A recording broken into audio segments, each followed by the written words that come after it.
the idea is from this birth talk, basically we want to give hope and encouragement to people that there is light at the end of the tunnel. If you start something from scratch in a new country, it doesn't mean that it will always be a struggling period for them. And like people like you and the previous guest speakers, there is always this hope and zeal that if they could do, they could charter new territories in a new life in Sydney or in Australia, they can also do that.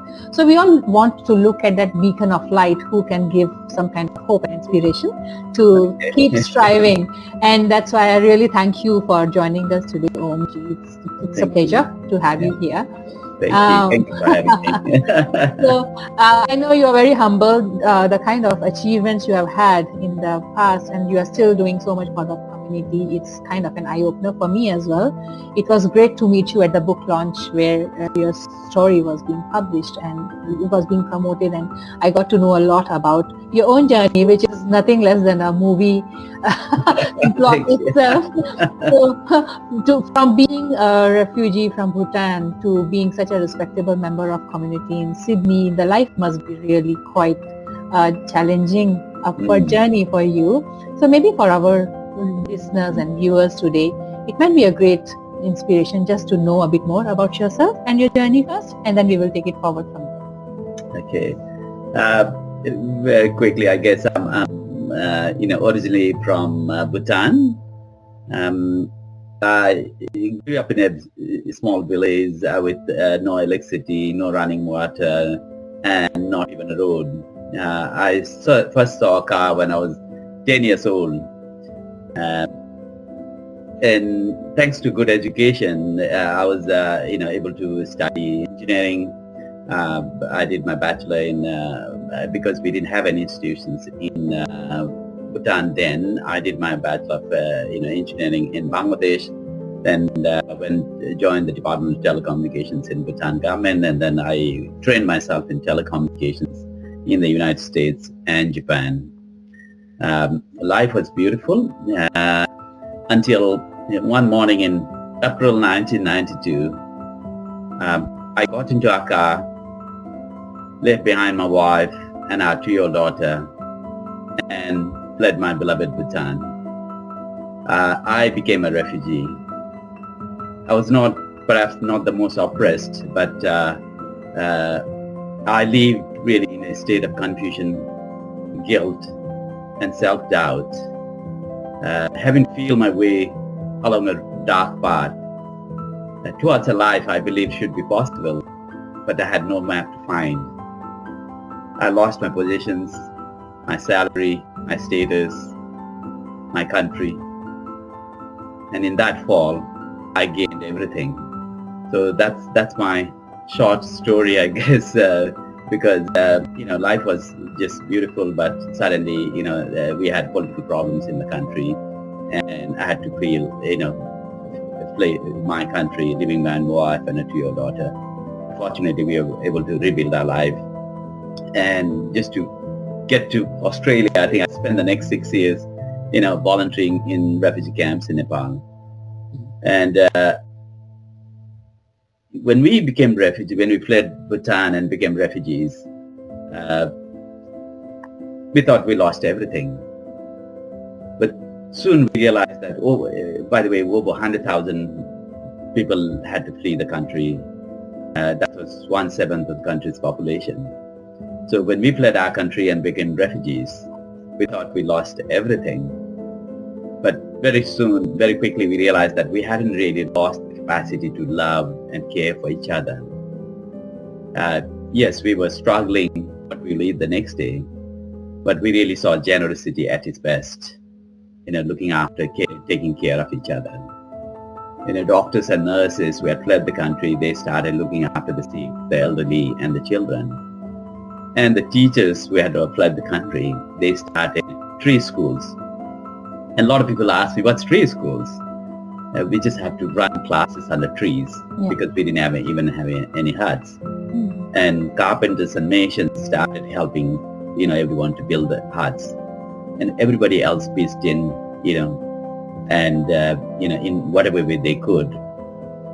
We couldn't really apply for funding like we do here in Australia. So we had to look at what's available within the community, who knows what, make those connections, build relationships, and look after each other. The one burning question is that, like, every newbie new migrant who leaves their countries behind, there is a certain trauma of loss, a sense of loss of losing their identity, their birth nation, their relatives, and starting something from scratch. So every experience you have had, you led quite a positive and fulfilling life in Bhutan before you left. So everybody who leaves their countries, they leave behind a part of their accomplishments and their sense of identity and start from scratch in a new country. So what do you think worked in your favor to stay motivated, to start thinking, making things from scratch and not give up? 7 years is a long time to actually just volunteer and work for community before you actually even see any fruits of your labor. So what kept you going? Actually, I share this story because when we faced, it's not a normal migration like, you're coming as a student or something, but this was a little worse than that, So I share this story because when we were faced with this challenge, I saw that we had, we could respond in two different ways. One was obviously, naturally, I guess, to respond with anger, hatred, frustration, and a sense of revenge.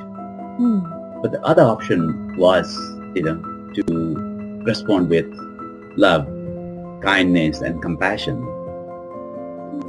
Yes, it wasn't easy, but the choice was very obvious. And I think you asked me what kept me motivated or going. I think when you start volunteering, we will go sort of, yes, initially people are struggling what to eat the next day. But one day when we had a leadership meeting, one young boy comes to us and, says, can I say something? I thought that was bold. He said, yes, go ahead. And he said, I've just finished year 12. I want to be a doctor. I need help. And we all looked at each other and we were, all refugees equally helpless. So we just looked at each other. But what sort of hurt me was the guy next to me, one of the leaders, he just pinched me and said, hey, or maybe he doesn't know that he's a refugee. He wants to be a doctor. I was thinking totally the opposite. I thought this guy is a refugee. He doesn't know what he's going to eat tomorrow, but he wants to be a doctor. What a brave fellow. And I thought, how do we make it happen? So long story short, it took us 9 months. That day I told him, come to my house with your marks. And then, he had done brilliantly well. So, from the next morning, we started knocking different doors and met the education minister there, prime minister, and everywhere. We got it through the cabinet. And after 9 months, we got him admitted to a medical school in Kathmandu. Oh, wow. And now, 4.5 years ago, this guy, he's Prakash Suveri, Dr. Prakash Suveri. He and his wife visited us along with their 2 sons 4.5 years ago in Sydney. And he's a professor working at a hospital in England. And he set up some voluntary, work for himself. He trains emergency doctors in Nepal. So it's about, when you find those gems, you need to polish the gems. Unless you polish, they are just stones. Now, if you help polish those stones, they become gems. They become diamonds. So it's exactly that, I wake up every day and see maybe there is another Prakash Suveri, Dr. Prakash Suveri, another gems that we can just help polish that and let them shine. So I think that's, people like him are my motivation. I think when you work in a community, when you look at young people, a lot of people see them as potential problems. When young people gather together and then say, hey, that youth at risk or disengaged young people. But the way I see them is there's a huge potential there. And we often don't ask them, hey, what do you love doing? What's your passion? Rather than we say, hey, we, go and do this or do that. We come with an advice. if you flip that, because advice, you find that, when you're dealing with your teenage children and all that, if you advise them, you know what the consequences are. Yes. So if you learn to, ask them questions, hey, what do you love doing? What are you passionate about? And how can I help you to do more of it? I think that way we can flip that approach. So my motivation is to see, like all these young people flourish if we are able to sort of give them that little hand up, whenever they need that. And hats off to you to be able to be that catalyst of change, because most of the time people do want to do a good deed or want to be able to make some change in somebody's life, but they just don't know how to go about being the change maker. They don't know where to begin, and they just don't even have the enough conviction in themselves to actually just get started. I can imagine that once you saw that the guy was really brilliant and he deserved to be seen and nurtured, you actually went out of your way to be able to give him the right kind of exposure and be heard and seen by the authorities who could help in some ways. So we really need change makers and people like you who are the community enablers in today's world to be able to understand the needs of the people who really can't afford or they might be brilliantly deserving, but they just don't have the right resources. So I was reading in your bio that you are one of the connectors of different kind of communities and government bodies and agencies. So can you share a bit more about some of these outfits that could be useful for the new migrants to look up to when they are trying to put their roots in the new country like Australia? I think one is, having sort of been in a senior position in the government, like I had all the perks and privileges. And the next moment, I'm a refugee struggling what to eat the next day. And then now again, living in this beautiful country, one of the things I've realized is, like a lot of times, when you're down and out, you think you're dependent on somebody else. And then when you have everything here, like you think you are independent. And I found that we are neither dependent nor independent. We are interdependent. And this is so true. A lot of times we forget that.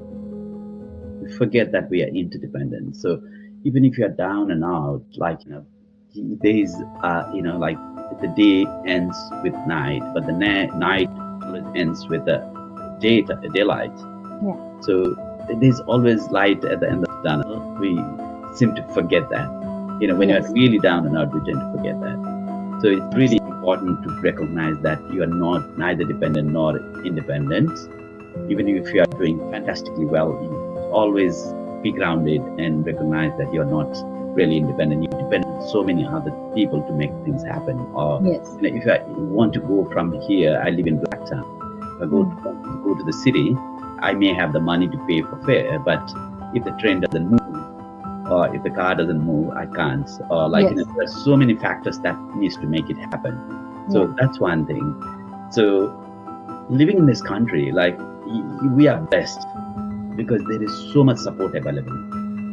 Our challenge, and I find the challenge of our next generation, young people now, is to reach out. We are so, people are so reluctant to reach out and ask for help. Whether it's at uni, or anywhere. I survived, in my, I came as a, international student to study. And as a refugee, I had no resources. I couldn't, my property back home was taken by the government. My wife sold her jewelry to pay for my, first semester fees. After that, I had to survive on my own. And then, I explained my situation to the university, and they said, "Oh, you can pay in installments." That was the first, big relief I got it, because I couldn't collect the total amount every, semester. Rather, I could pay, $2,000 every month, every fortnight, whatever I could collect. As a student, again, as an international student, you are allowed to work only 20 hours.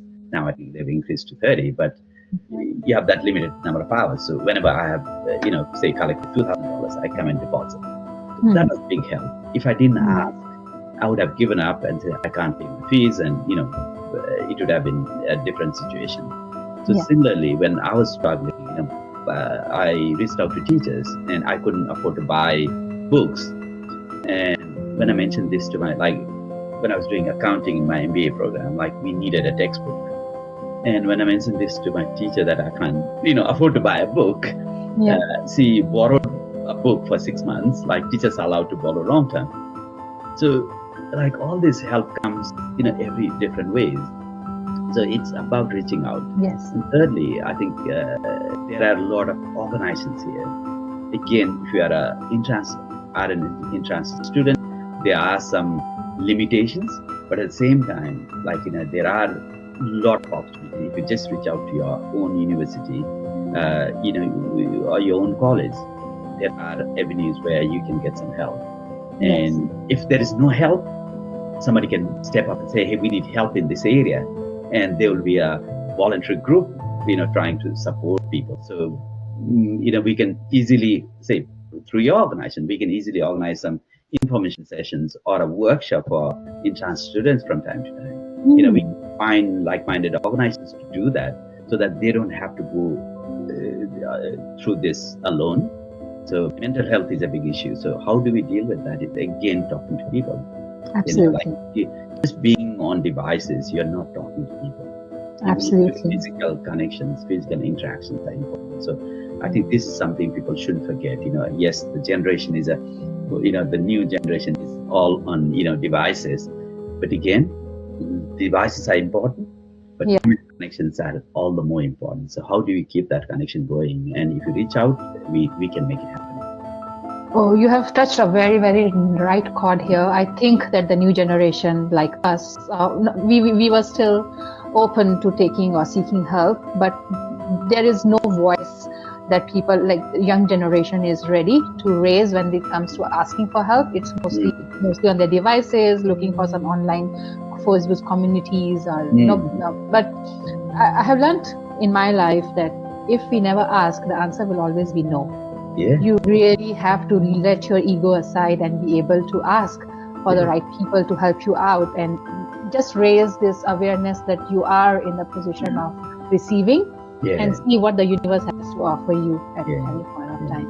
Yeah. And I think to that point, I think a lot of people ask friends, hey, you know what? It's not available. No, for international, you don't get this, you don't get that. Don't listen to people who say no. Yes. And a lot of people have said to me, like, when I was like, I made 52 applications and received 52 rejections before I got my first professional job. Yeah. Now, a lot of people would say, oh, you know what, you'll never get it. Yeah. This is a racist country. The people are so racist, they won't give you a job. Oh, you are a refugee, so you'll never get a job. And I used to come back home and said, like, if this was a racist country, I wouldn't be in this country in the first place. Of course, yes. They've allowed me here. They've given me humanitarian protection here. And I've seen the government brings in at least 15,000 to 20,000 people as refugees every year. Yeah. So my definition of racism doesn't fit in there. Like, if it was a racist country, there could be individuals who may be racist. Yes. They're there everywhere, whether it's India, Bhutan, Nepal, wherever. Like, we have become organized victim of racism, and I'm a victim of ethnic cleansing. That's racism. Yeah. But then in this country, there's protections available. Like, if anything happens, there's a racism commissioner. Yeah. So there are a lot of protections. So please don't listen to people who say no, it's not available. We can't do this. Like, there are a lot of people who haven't done it themselves. Yeah. And they'll say, oh, I've heard that you won't get a job. I've heard this, I've heard that. Yeah. They've never tried. Absolutely. So, like, make it happen. Go to people who have done it. Yeah. I call them the context experts. Yeah. We go to content experts sometimes. They are desktop experts. They've studied, they can talk and like smoothly. They have all the explanation why something doesn't happen. Yes. But there are other people who have actually done it. So go and talk to them. If somebody has found a job, go and ask them, hey, how did you do it? But if somebody hasn't found a job and, telling that, this is a racist country, you will never get a job, don't listen to them. Don't waste your time. Yeah. So a lot of times, we talk to the wrong person, or we start with the wrong thinking. And then that's where things go wrong. So always go out and reach out to people who have actually done something. If you want to buy a house, go and talk to people who have bought a house. Yes. They have bought 5, investment properties. Yeah. Talk to them. Yeah. They may not have a qualification in property investment. They may not have a degree in property investment, but they have done it. So they are the context experts. Yeah. Either you do it by studying and learning, that's just one aspect, but the other aspects of the context expertise who have lived through it, who have experienced it, so they are the context experts. So it's always important to, listen to the context experts as well. We have actually done it, and you can do it.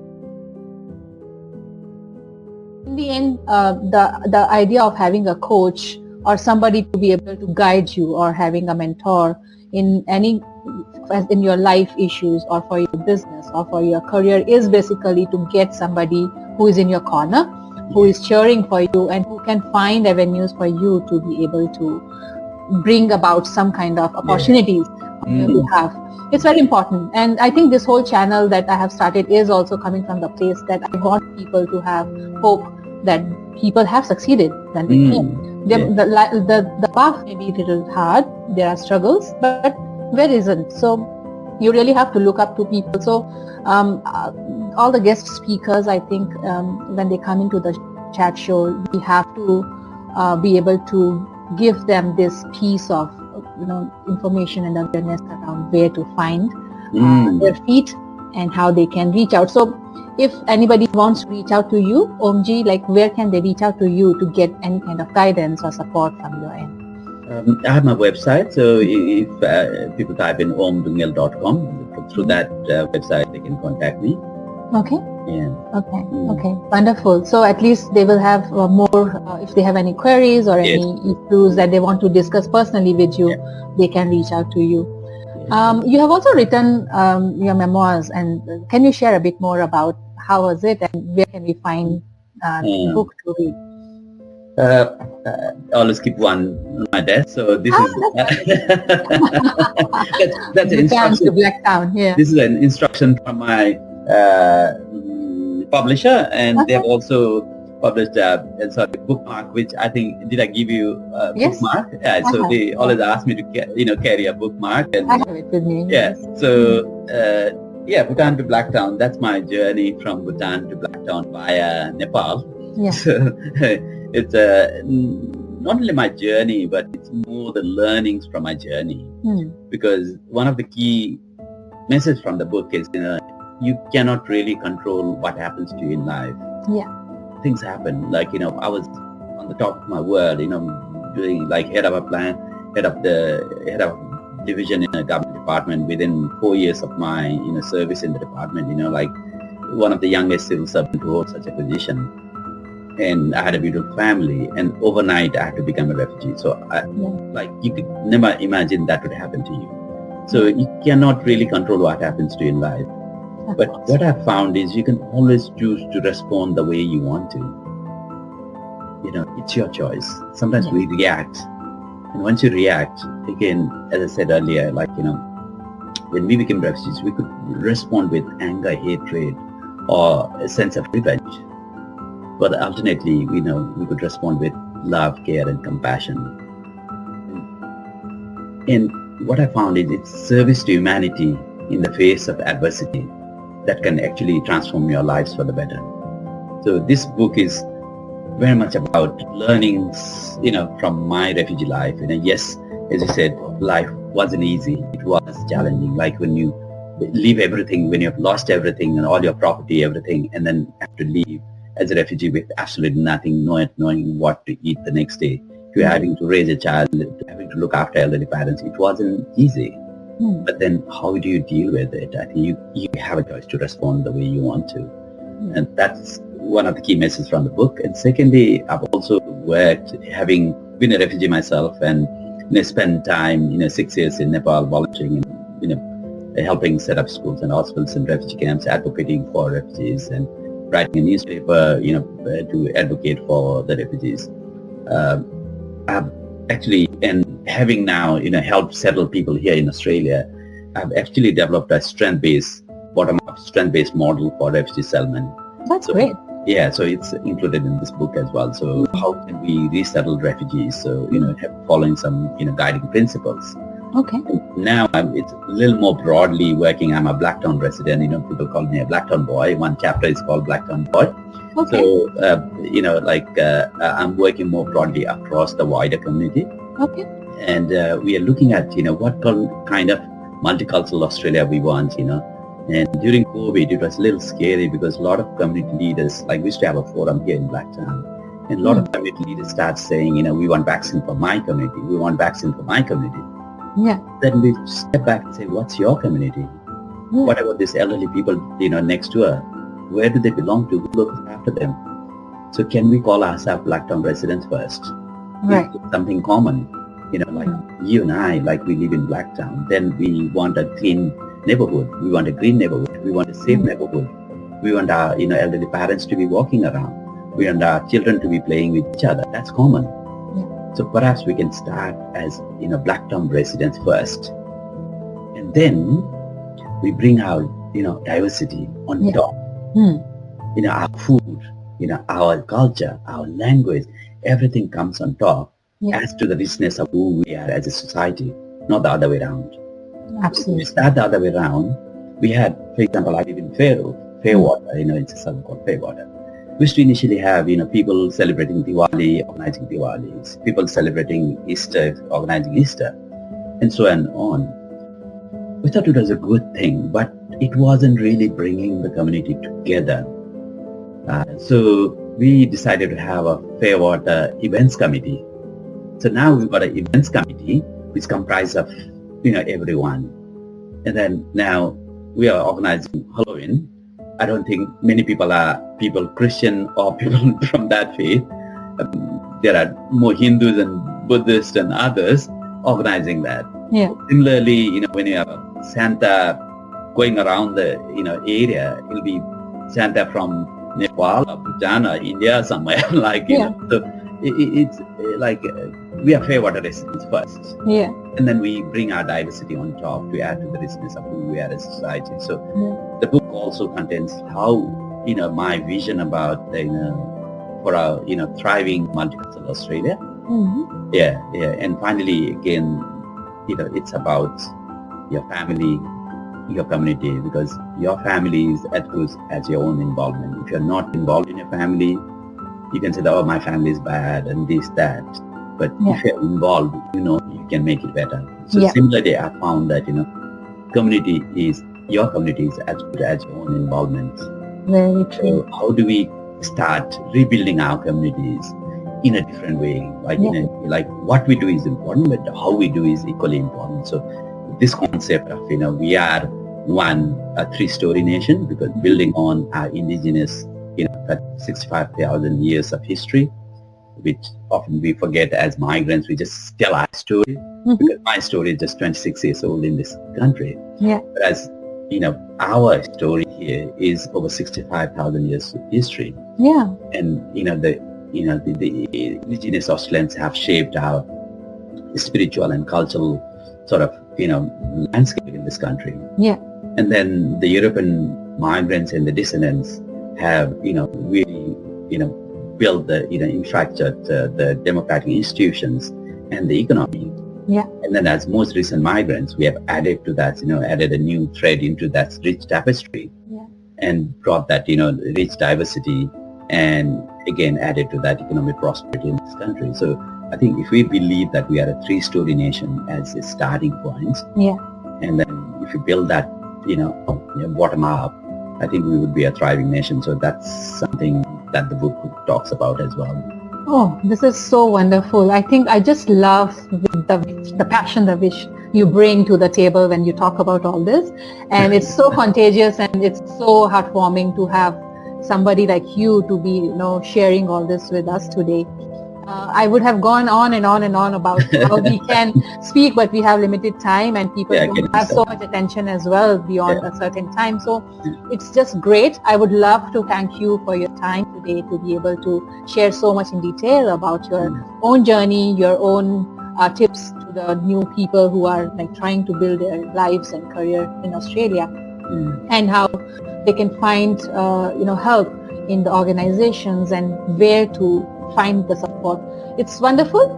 I think we will have to have continued conversations in the times to come to be able to make the difference. But I think today's chat will be one step closer to bringing people, to what they are striving for. So thank you so much, Om Dhungel ji. This is one of the great conversations I've had today, and really very, very heartwarming. Yeah, thank you so much for having me. And you asked where the book is available. I think it's available on in major bookstores, and you can also buy it from Amazon and other online.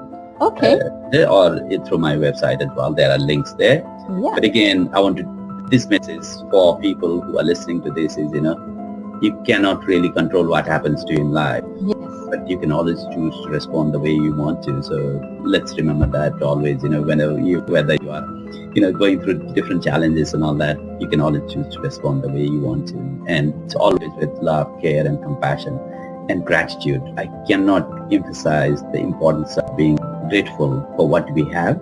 Yes. Because oftentimes when you're down and out, we say, what can I be grateful for? But just the fact that we are living, just we have life, I think that's beautiful. So I think gratitude is insurance for happiness. Oh yes. Well, very, very grateful. Very, very grateful. And thank you for having me. Thank you so much. Thank you.